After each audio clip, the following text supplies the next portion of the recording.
Welcome back to Monday Night News.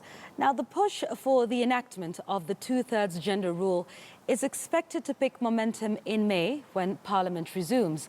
President Uhuru Kenyatta has already directed Majority Leader Aden Duale to rally support from his members and ensure the bill is passed.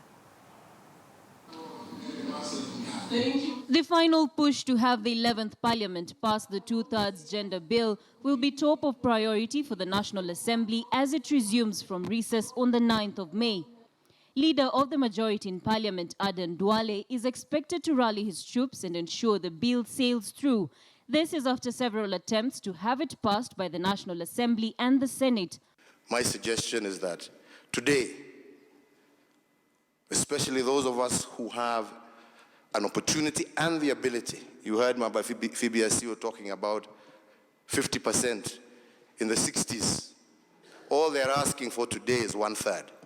I think we have a responsibility to work together. Raisi na bosi yangu ameniambia bunge ikifunguliwa lazima nirudishe ile gender principle bill.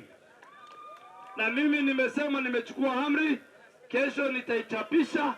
Na tarehe 9 bunge ikirudi, nataka wabunge wasaidie na mimi ili tufanye wamama wetu wapate viti katika bunge la kitaifa. In his speech during the funeral service of his sister and Nairobi's first woman mayor Margaret Wambui Kenyatta, President Kenyatta called on MPs to pass the bill and appreciated the contribution of women in various sectors of the economy. The enactment of the law has proved to be an uphill task, with the National Assembly shooting it down on 2 occasions, while the Senate failed to get the quorum required during the debate of the bill.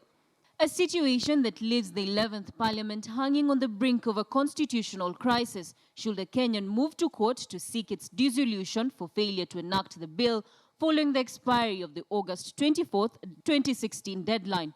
The situation has not changed. All the senators who are out of the country, most of them, they are still out of the country.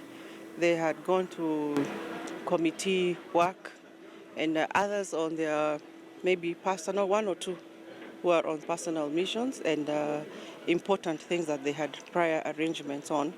The reason you have people going to prison for breaking laws is because you don't want a lawless state. So when you have the lawmakers themselves deciding let's have a lawless situation or a situation where we don't implement the law, it is dangerous for this country.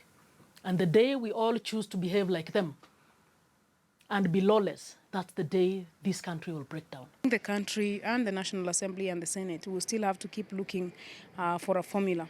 The court may not be able to take much of a view in terms of this parliament right now, the 12th parliament, the 11th parliament, but definitely the 12th parliament will be affected.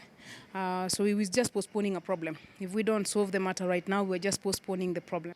State House spokesman Manoe Sipisu has confirmed that the president will address the issue once again on his tour of Kisumu tomorrow.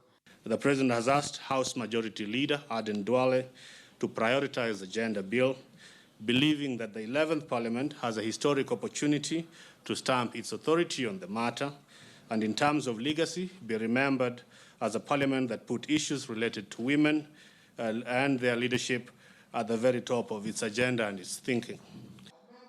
This is, however, not the first time the president has called on legislators to pass the law.